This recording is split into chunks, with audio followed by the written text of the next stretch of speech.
Kao neko ko se u julu ove godine približio 100, znači 100 kila žive vage, ljudi moji, ja sam 1,70 m otprilike, i uspela sam za 6 mjeseci da skinem preko 20 kilograma i da zalečim razne neke probleme po telu.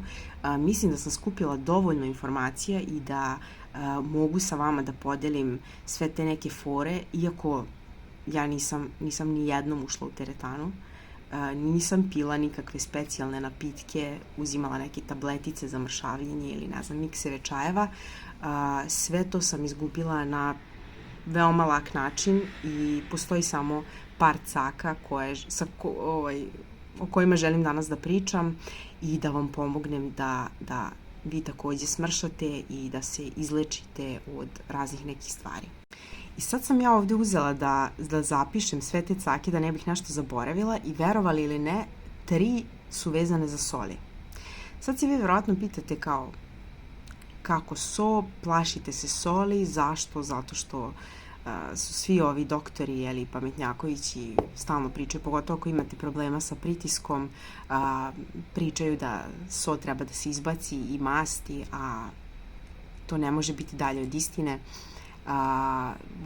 Vaš problem je šećer. Šećer je glavni problem vezan za visok pritisak i 1001 problem u organizmu, a ne masti i soli. Soli su vaš dobar prijatelj, kako obična so, tako himalajska so, tako gorka so. Znači sve 3 su vaš jako dobar prijatelj. Što se tiče himalajske soli, ona prirodno ima u sebi magnezijum, tako da ne morate dodatno uzimati vitamine. Što se tiče obične soli, mislim, to su elektroliti, nema šta. Što se tiče gorke soli, to je ono jedinjenje magnezijum sulfat, znači takođe ako uzimate gorku so, uzimate dovoljnu količinu magnezijuma za taj dan. Tako da 3 cake su vezane za soli. Sad, da bismo mi na lak način gubili višak kilograma, moramo da se vratimo na fabrička podešavanja. Šta ja podrazumevam pod tim? To znači da mi moramo da naučimo svoj organizam da zna kada treba da se stane i kada vam je stvarno potrebna hrana, da znate kako da se nosite sa tim lažnim osjećajem gladi. Ne znam da li ste znali, ali glad kao takva traje nekih 15 do 20 minuta. Znači, ako uspete da se izborite sa tim osjećajem nekih 15 minuta, vi ste okej. Nećete više biti gladni. Sad, prva caka o kojoj želim da pričam jeste so. So, da li ćete uzimati običnu so ili himalajsku so, svejedno je. Znači, kada dobijete taj osjećaj gladi, sad, na primjer, ustali ste, ne znam, 9, 10 sati, 11, dobijete taj neki osjećaj gladi, sad pojela bi ne znam šta, uzmete malo soli na vrh kašikice, čaša vode, promešate, popijete. Glad nestaje.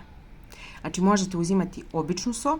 Ja sam najčešće na početku uzimala običnu so, kasnije sam kupila himalajsku, ona dolazi onako u grumenčićima, tako da možete, ja sad da uzimam, to mi je lakše, znači taj jedan grumenčić ispod jezika, nema gladi.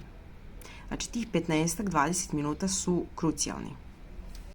Caka broj 2 je nešto što sigurno imate u svojoj kuhinji, a to je sirće. Bilo jabukovo ili obično sirće, verovatno ga imate u svojoj kuhinji. Šta radimo sa sirćetom? Uzimamo ga pre obroka. Uzmemo kašiku sirćeta, stavimo u čašu vode, popijemo. Zašto je sirće važno? Sirće će da pomogne da vaš skok šećera nakon tog obroka ne bude ogroman i da se ne proizvodi velika količina insulina. Naš cilj je da držimo šećer i insulin što više u normali. Jer kada god dođe do visokog skoka šećera, dolazi do visoke proizvodnje insulina. Kada se proizvede velika količina insulina, sve to što ste jeli u toku tog obroka ide direktno i skladišti se. Znači, postaje salo. I to je najčešće postaje salo oko jetre. Tada dobijete masnu jetru, znači oko jetre i unutrašnjih organa. I treća caka za ovaj video, jako bitna, jeste gorka so. Ja sam uzela ovo veliko pakovanje. Kod nas je možete naći u gotovo svim apotekama. Mislim da oni sami to prave. Pravila sam video, pogledajte na mom kanalu, vezano baš za nju. Gorka so je magnezijum sulfat, jedinjenje koje naša jetra prirodno sama proizvodi. Znači, jako je bitno kako biste pomogli da ona lakše razlaže mast i sve ostalo da obavlja svoju funkciju, jako bitno. Ona se takođe uzima, znači, na vrh kašikice, čaša vode, promešate, popijete i to je to. Jednom dnevno, kad se setite, nije bitno kad tačno, pre, posle obroka, nije bitno uopšte, bitno je da je popijete.